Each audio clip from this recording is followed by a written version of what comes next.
बिस्मिल्लाहिर्रहमानिर्रहीम। अस्सलाम वालेकुम डियर स्टूडेंट, क्लास 7 मज़मून इस्लामियात और बाब नंबर 2 सफ़ा नंबर 9।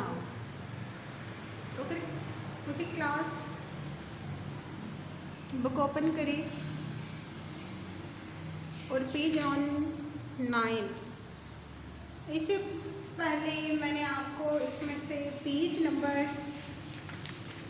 6, 7 और 8 पे कुरानी सूरत यानी कुरानी आयात भी थी, वो मैं आपको पढ़ा चुकी हूँ।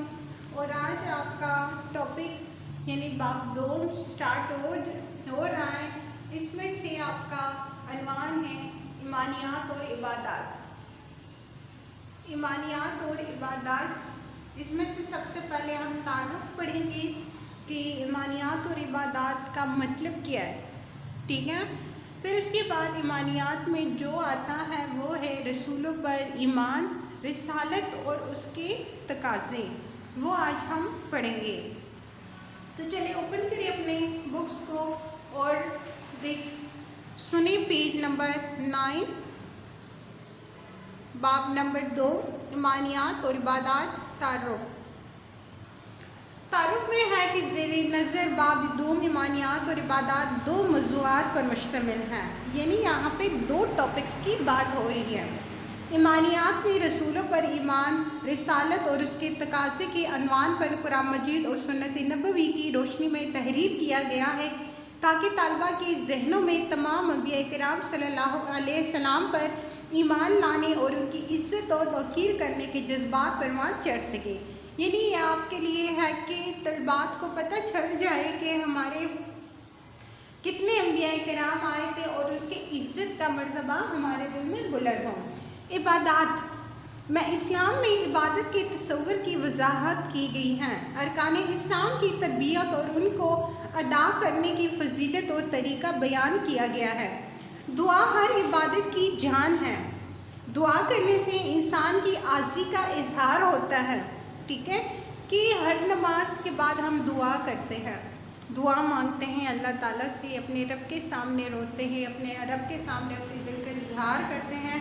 तो ये क्या है, ये इंसान की आज़ी अल्लाह ताला के सामने होती है।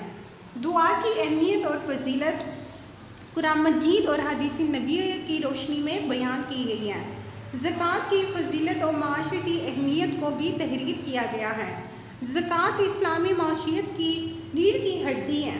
दौलत को जमा करके रखने से मना किया गया है। इस अनवान में ज़ोर दिया गया है कि ज़कात को निज़ाम के तौर पर अपना कर माशरे में समाजी और माशरती खुशहाली लाई जा सके।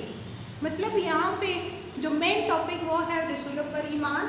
फिर उसके बाद आपको है पता है कि हमारे कितने अरकान इस्लाम हैं, 5, कलमा तैयबा, रोज़ा, नमाज, ज़कात और हज। तो यहाँ पे आपको जो ज़िक्र है वो ज़कात है। तो ज़कात से हमारा क्या होता है, इससे ज़कात को निज़ाम के तौर पर अपना कर माशरे में समाजी और माशरती खुशहाली लाई जा सकती है। यानी गरीबों की मदद करने से हमारे माशरे में खुशहाली आएगी, ठीक है। तो यहाँ पे अब है ईमानियात यानी रसूलों पर ईमान, रिसालत और उसके तकाज़े, ये है टॉपिक और है रसूलों पर ईमान। अब पढ़ेंगे कि रसूलों पर ईमान का मतलब क्या है। रसूल के लग़वी मानी पैगाम देकर भेजा हुआ के है। पैगाम देकर यानी पैगाम तो अल्लाह ताला की तरफ से आती थी और फिर उसके बाद वही पैगम्बर या रसूल तो वो क्या करते थे, लोगों तक पहुंचाते थे, उनका काम यही था। लेकिन पैगाम कहाँ से, अल्लाह ताला की तरफ से आते थे। इस्लाम में ईमान के मानी है ऐसा शख्स जो अल्लाह ताला का पैगाम लोगों तक पहुंचाए। मतलब वो खुद से बातें नहीं करते थे, खुद से नहीं बोलते थे कि जो चीज़ अच्छा लगे तो वो लोगों तक पहुंचाते थे। नो, जो अल्लाह ताला ने उससे बयान की है, जो अल्लाह ताला ने उससे हुक्म दिया था, जो अल्लाह ताला उससे पैगाम भेजते थे, वही पैगाम सेम टू सेम लोगों तक पहुंचाते थे। अल्लाह ताला ने अपना पैगाम लोगों तक पहुंचाने के लिए जिन खास बंदों को मुंतखब फरमाया उनको नबी और रसूल कहा जाता है। क्लियर हुआ कि किसको अल्लाह ताला जब अपना पैगाम लोगों तक पहुंचाने के लिए ख़ास बंदों को मुंतखब फरमाया था और उनको क्या कहते हैं, नबी या اور رسول کہا جاتا ہے۔ قرآن مجید میں نبی اور رسول دونوں الفاظ استعمال ہوئے ہیں۔ اللہ تعالیٰ نے انسانوں کی ہدایت کے لیے کم و بیش 1,24,000 انبیاء کرام علیہ السلام اور رسولوں کو مبعوث فرمایا اس دنیا میں۔ سلسلہ نبوت اور رسالت حضرت آدم علیہ السلام سے شروع ہوا۔ سب سے پہلے اس دنیا میں کون آئے تھے؟ حضرت آدم علیہ السلام اور بی بی حوا، ٹھیک ہے۔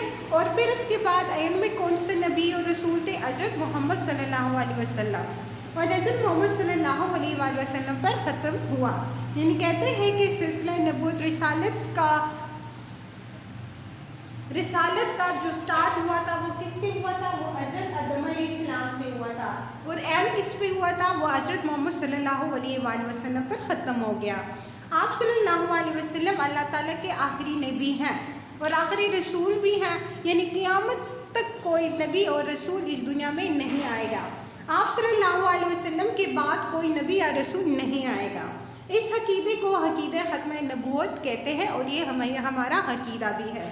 اللہ تعالیٰ کا ارشاد ہے، ما کان محمد ابا احد من رجالکم ولکن رسول اللہ وخاتم النبیین، سورہ الاحزاب آیت نمبر 40، کہ محمد صلی اللہ علیہ وسلم تمام مردوں میں سے کسی کے باپ نہیں ہیں، بلکہ اللہ تعالیٰ کے رسول اور آخری نبی ہیں۔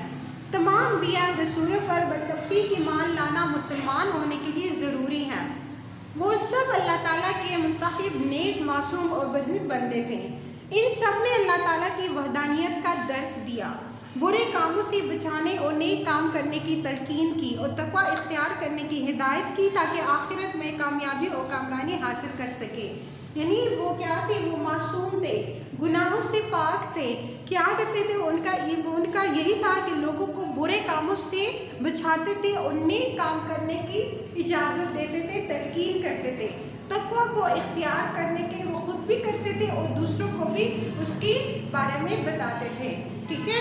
تو یہ آج آپ کا ٹاپک تھا۔ یہ بک دیکھیں، بک میں سے آپ کا پیج نمبر 9، تعارف رسولوں پر ایمان، اور یہ یہاں پر آپ کا ہو گیا، ٹھیک ہے۔ اوکے، کلاس 7 یہ آج گھر میں آپ اچھی طرح سے پڑھائی کر لیں، کل انشاءاللہ آگے میں پڑھاؤں گی۔ اوکے، بیسٹ آف لک، اللہ حافظ۔